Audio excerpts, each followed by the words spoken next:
Last night I had Ed Asner on the show, a man well known for scenes like this one. I would like to know why the last associate producer before me made $50 a week more than I do. Oh, because he was a man. Unfortunately, not enough has changed in the nearly 5 decades since that episode aired. Women have tried asking nicely. They've tried laying out the facts. They've tried suggestions, training sessions, initiatives to get greater representation in C-suites and boardrooms. But clearly, too many of those calls have gone unanswered. So now, some on Beacon Hill are looking to lay down the law, literally. A pair of bills in the State House and Senate would require more gender diversity, one demanding at least half of public boards and commission members be made up of women, and the other that would make it so that all public companies headquartered in the state need to have a certain minimum number of female directors on their boards, a quota, if you will. And I'd say not a moment too soon. According to the latest report from the Boston Club, as of last year, 8 of the top 100 largest companies in Massachusetts still did not have a single woman, either in their boardroom or executive suite. They're called so-called 0-0s. 11 of those companies still had all-male boards, and a whopping 39 of them had not one woman serving as an executive officer. Numbers straight out of 1972, but with these new bills pending, as Boston Globe business columnist Shirley Leung put it in today's paper, boys in the boardroom, consider yourself warned. Shirley joins me now. Nice to see you, Shirley, along with Jessie Mermell, former communications director for Governor Deval Patrick. She's now president of the Alliance for Business Leadership. Good to see you. And Beth Lindstrom, former director of consumer affairs and business regulation under Mitt Romney. She ran in the Republican primary to challenge Senator Elizabeth Warren last fall. It's great to see you, too. Thanks so much for being here. Shirley, start with you. You wrote in support of both bills today. Why? Why? You know, you probably will point this out, but I wrote a column in 2015. Oh, I didn't know and that. I was not in favor of gender quotas. Oh, we happen to have that. Could we put that up, please? What a surprise that we actually have. Oh, there it is, gender quotas. Oh, and it's written by you. That's right. Okay, so what changed? So a lot has changed, I think. I mean, I was actually rereading this. So I wrote this on the occasion when Germany passed gender quotas. And before California did it. And and I thought, you know, we don't need gender quotas. We can do this. Companies could do it on their own. But that was 4 years ago. And now it's 2019. We've moved the needle a little bit. But, you know, the studies show that it will take another 15 years to get gender parity in the boardroom. By the way, in the Globe, the same paper that you wrote that thing for, a year before there was another column that I thought was really prescient. Do we have that here too? Oh, no, Shirley. This one. Can we put that up, please? Shirley. Oh, Jim Braude's advice on elevating deserving female leaders. The year before, that was a brilliant piece. You agree with her. And by the way, I think you're the only business group, at least according to Shirley, so far that's endorsed this thing, yes? That I'm aware of, yeah. Yep. So the Alliance for Business Leadership voted a few weeks ago Why? to endorse both of these, because women on boards is good for business and good for the economy, and this will get us there faster. And we wish we lived in a world where, like Shirley said, you know, we were getting there without government regulation, but it doesn't seem that that's the case. You used the equal pay example earlier, and I actually think it's really relevant. You know, for years and years and years, you heard people say, the market will get us to equal pay. And quite frankly, it wasn't going to. We weren't going to get to equal pay till 2058 if the state didn't intervene. And now the state has one of the strongest equal pay laws in the country because the private sector wasn't making progress fast enough. Same's holding true for women on boards. That's why we support it. Should we wait on the private sector to heal itself, or should we not? No, seriously. Well, I know, because I think we had this discussion last time I was here. But I'm not for, you know, mandates for businesses and government. Less government is kind of my motto. But this is, you know, women, we're making progress. It's just not fast enough. And, you know, I was at a conference, Women in Venture Capital, a couple weeks ago.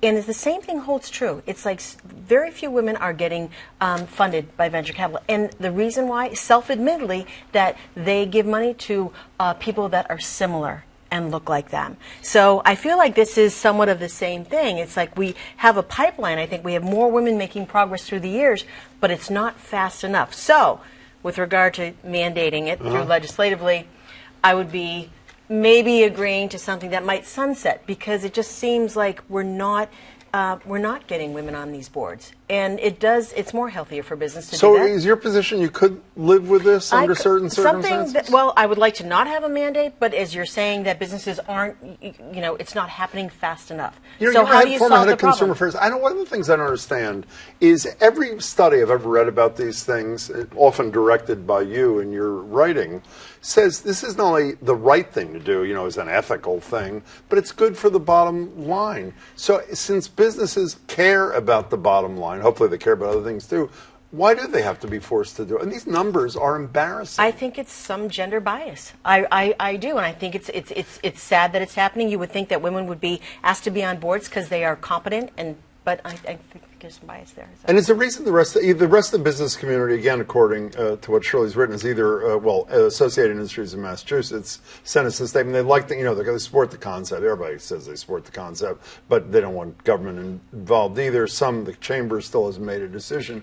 Is this just because of this ideological opposition to we're against all government regulation of anything we do? Is that what it is, or what is it? I've learned long ago not to speak for any of my counterparts at other business organizations, but I'll use the equal pay example again because I think it's really relevant. For almost 20 years, many of the business groups in Massachusetts either opposed or were silent on equal pay legislation that had been filed year after year after year. And finally, I think it was in early 2016, literally the day before the vote in the Senate chamber, the Greater Boston Chamber of Commerce endorsed, and over the coming months, the other business groups got on board. So I like to think that this is a situation where, as this debate progresses in the building, my colleagues in the business community will see that this is actually a pro-business position. But it's also the argument. I was reading the arguments that, for example, that AIM, which again opposes this, used on the equal pay thing when it happened, and one of the quotes I found was unbridled litigation.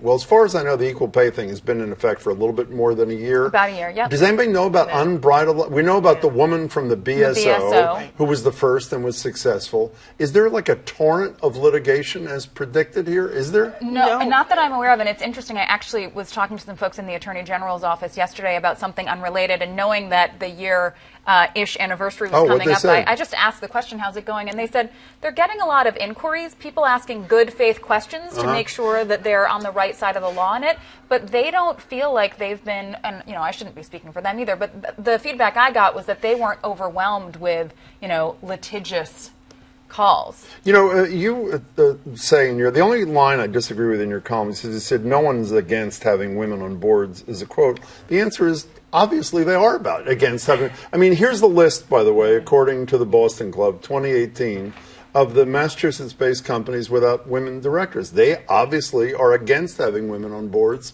or they would. Is that not? I don't know if they're against. They just haven't been intentional in putting women on boards. And I think when I've talked to some of the business groups who had not developed a position or who opposed the board bills, they were just said, listen, we support advancing women. We have, even within our own organizations, but we're not sure about this law. I'm hopeful that in 2019, they will come to the table. What are the prospects for this stuff? I mean, you suggested in your piece that the one about public commissions and stuff, which is a little less threatening, obviously, it doesn't intrude into the private sector, that has a pretty, I assume you're fine with that, yes? Well, yes. The public commissions thing. So yes, what do you think? I think there's a lot of women, at least in the Baker administration, they have tried to go over 50% on commissions, boards and commissions. And so I think we should applaud them for that, for sure. But, it's really difficult because you have to look at the pipeline too, and you have to make sure there's qualified candidates. And I think I read that there's a Harvard Law School forum that posted a paper about if you have less qualified women, it actually does